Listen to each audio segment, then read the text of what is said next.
नमस्कार। जो अभी अभी महाराष्ट्र में थोड़ी देर पहले हुआ है उसने सभी को चौंका दिया है।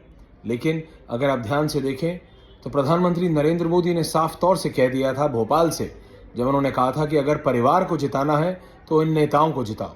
उन्होंने नाम लिया था शरद पवार का और कई और दलों का और कहा था कि अगर आप चाहते हैं कि इनके परिवार आगे बढ़े तो इनको वोट दीजिए। और आज अजीत पवार आधे से ज्यादा 3/4 पार्टी को लेके बीजेपी के साथ शामिल हो गए हैं सरकार में। अब बीजेपी, एकनाथ शिंदे की शिवसेना और एनसीपी तीनों एक साथ हैं। ये अभूतपूर्व है कि ये तीनों राजनीतिक दल एक साथ। और अगर हम अजीत दादा पवार की बात माने तो उनके पास 2/3 से ज्यादा तो है ही, 3/4 पार्टी है। इसका मतलब एनसीपी वो है। तो जो एकनाथ शिंदे ने शिवसेना के साथ किया था वही अजीत पवार ने एनसीपी के साथ कर दिया है, और ये अपने आप में अभूतपूर्व है।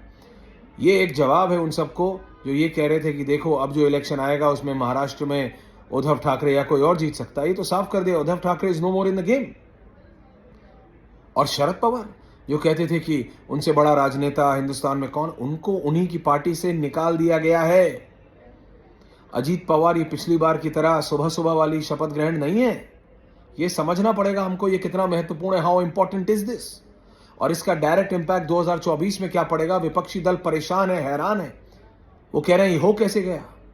अभी तो एक सिर्फ पटना में मीटिंग हुई थी, शिमला में बैठक की तैयारी कर रहे थे, और अजीत पवार के साथ छगन भुजबल और प्रफुल्ल पटेल दोनों।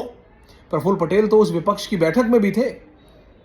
तो क्या 2024 से पहले इसी तरह सारे बड़े विपक्षी दलों के बड़े नेता बीजेपी के साथ शामिल हो जाएंगे?